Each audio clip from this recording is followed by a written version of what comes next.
Hello प्यारे बच्चों, कैसे हैं आप सब। आप सबका स्वागत है आपके प्रिय channel chemistry bye PC sir में। और बच्चों, नाम तो सुना ही होगा पीसी सर, और ये महज नाम तो है नहीं, गरीब बच्चे पढ़ने से वंचित न रह जाएं, इसलिए ये गरीबों का ब्रांड है पीसी सर। तो आज स्टार्ट करने चल रहे हैं second law of Faraday, Faraday का दूसरा नियम। अगर फैराडे फर्स्ट लॉ का वीडियो आपने न देखा हो, न्यूमेरिकल कैसे सॉल्व करते हैं उसका ट्रिक्स आपको न देखा हो, तो आप YouTube में सर्च करिए first law of Faraday chemistry bye PC sir. वो वीडियो आपके सामने आ जाएगा, उसे जरूर देखिएगा। उसमें न्यूमेरिकल को सॉल्व करने की क्या ट्रिक है सिखाई गई हैं। और आज आप शुरू करने चल रहे हैं second law of Faraday. Faraday का दूसरा नियम क्या होता है और इससे कैसे न्यूमेरिकल सॉल्व होंगे उसका भी ट्रिक्स आपको बताएंगे। सारी चीज़ें डिस्कस करने चल रहे हैं। तो आइए बात करते हैं सेकेंड लॉ ऑफ फैराडे की। क्या होता है सेकेंड लॉ ऑफ फैराडे? अगर देखा जाए तो second law of Faraday first law का ही एक्सटेंशन है, उसी को बहुत ज़्यादा विस्तार दिया गया फर्स्ट लॉ को ही। तो क्या होता है सेकेंड लॉ ऑफ फैराडे? कहते हैं if same quantity of electricity is pass through two or more electrolytic cell connecting in series for same time, then gram equivalent of substance deposited or liberated at different electrode must be same। कहने का मतलब है बच्चों कि current same है, time same है और cell को सीरीज में जोड़ा गया है। जैसा कि आप लोग फिजिक्स में पढ़ते हो, सीरीज कनेक्शन, पैरेलल कनेक्शन, ठीक है। तो यहाँ पे सारे सेल को सीरीज में जोड़ा गया है। तो पूछ रहे हैं कि कितना सब्सटेंस डिपॉजिट होगा, ग्राम इक्विवेलेंट्स, ठीक है। देखिएगा, हम सेल ले रहे हैं। हमारे पास एक सेल है ये, और दूसरा सेल है हमारे पास ये। लेने का और भी ले सकते हैं, लेकिन दो सेल हमने ले लिया।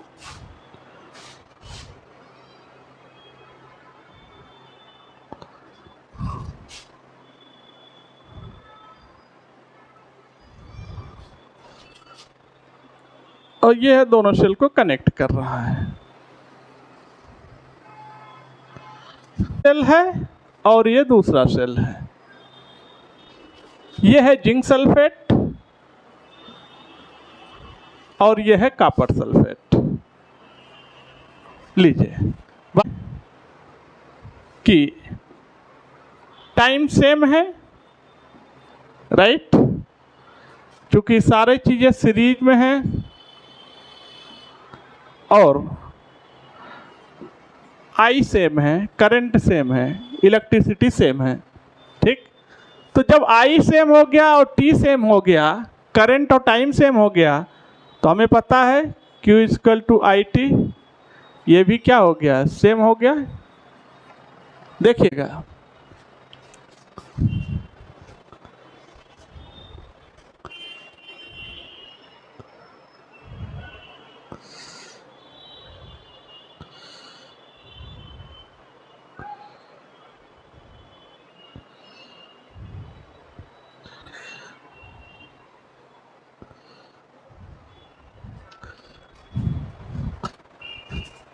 अगर इस सेल पहले सेल के लिए हम बात करें तो weight is equal to Z Q. Z तो आपको पता ही है, इलेक्ट्रोकेमिकल इक्विवेलेंट्स, और क्यू आपको पता है चार्ज। यहां से और हम वेट निकाल किसके ले रहे हैं, जिंक के लिए, तो E by F into Q लीजिएगा।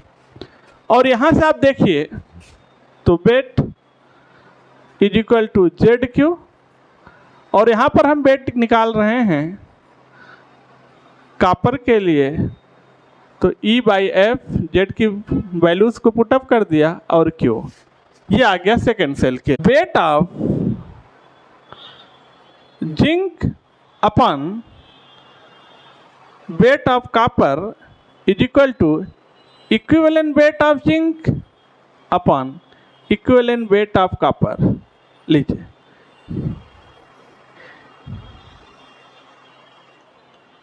देखिएगा, इस रिजल्ट को देखिएगा। यानी यहाँ से हम निकाल सकते हैं आराम से। हमें एक रिजल्ट पता है कि जो वेट होता है ये डायरेक्टली प्रोपोर्शनल होता है इक्विवेलेंट वेट के।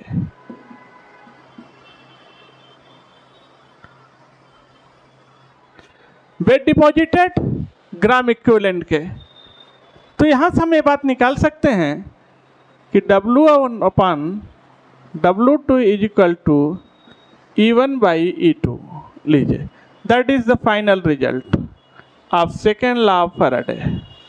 देखिए, और बच्चों अगर आपको इक्विवेलेंट वेट न निकालने आता हो तो जरा भी परेशान मत होना, बस YouTube में सर्च करिएगा equivalent weight chemistry by PC sir, वो वीडियो आपके सामने आ जाएगा। बहुत सारे ट्रिक हमने उसमें सिखाए हैं, कैसे इक्विवेलेंट वेट निकालते हैं एसिड का, कैसे इक्विवेलेंट वेट निकालते हैं बेस का, कैसे इक्विवेलेंट वेट निकालते हैं साल्ट का, कैसे इक्विवेलेंट वेट निकालते हैं मेटल्स का, कैसे इक्विवेलेंट वेट निकालते हैं ऑक्सीडाइजिंग रिड्यूसिंग एजेंट का। बहुत सारे ट्रिक्स उसमें सिखाए हैं, उस वीडियो को आप देख लीजिएगा, फटाफट इक्विवेलेंट वेट निकालना आप सीख जाएंगे। आइए सेकेंड लॉ ऑफ फैराडे को निकालने के क्वेश्चन को सॉल्व करने के लिए, न्यूमेरिकल्स को सॉल्व करने के लिए ट्रिक आपको सिखाते हैं, फिर मजा आने वाला है। कहते हैं कि gram equivalent is equal to होता है weight upon equivalent weight is equal to volume upon equivalent volume is equal to mole into valency factor is equal to normality into volume in litre is equal to IT by F, that is the Faraday. तो इससे आप निकाल लेंगे किसी का भी ग्राम equivalent. देखिएगा, 1 Faraday is equal to 1 gram equivalent is equal to 1 mole electron is equal to 6.02 into 10 की power 23 electron is equal to 96500। ये रिजल्ट आपको याद रखना है क्वेश्चन को सॉल्व करने के लिए। हमारे पास है Na+, हमारे पास है कॉपर +2 और हमारे पास है एल्युमिनियम +3, राइट। अब इसको हम जब देंगे 1 फैराडे इलेक्ट्रिसिटी तो हमें इलेक्ट्रोड पर मिलेगा, कैथोड पर सोडियम सॉलिड, ठीक है। यानी हम कह सकते हैं हमें मिलेगा 23 ग्राम सोडियम, ठीक है। यानी हम कह सकते हैं हमें मिलेगा 1 मोल सोडियम, यानी हम कह सकते हैं हमें मिलेगा 1 gram equivalent sodium, 1 gram equivalent. देखिएगा, 63.5 ग्राम कॉपर, यानी मिल रहा है 1 मोल कॉपर, और ये बराबर है 2 ग्राम इक्विवेलेंट के। ये कैसे पता चल रहा है? ऐसे चल रहा है, जितने फैराडे उतने ग्राम इक्विवेलेंट, जितने फैराडे उतने ग्राम इक्विवेलेंट इलेक्ट्रिसिटी। तो हमें इलेक्ट्रोड पर मिलेगा एल्युमिनियम सॉलिड, यानी 27 ग्राम एल्युमिनियम, ठीक, यानी 1 मोल एल्युमिनियम। लेकिन कितने ग्राम इक्विवेलेंट? 3 ग्राम। लीजिए, देखिएगा कितने फैराडे देंगे, कितना ग्राम मिलेगा, कितना मोल होगा, कितना ग्राम इक्विवेलेंट होगा, इन सबको कैसे डील करेंगे आप इसको याद रखेंगे हमेशा। तो जो आपने देखा कि सेकेंड लॉ ऑफ फैराडे कैसे डील होता है, उसके क्वेश्चन को कैसे डील करते हैं, आज के वीडियो को यहीं पर रखते हैं। आप लोग वीडियो को लाइक करिए, चैनल को सब्सक्राइब करिए, बेल आइकन हिट करिए और लिंक को अपने फ्रेंड में शेयर कर दीजिए। फिर आपसे मिलते हैं अगले वीडियो में, तब तक के लिए थैंक यू, धन्यवाद।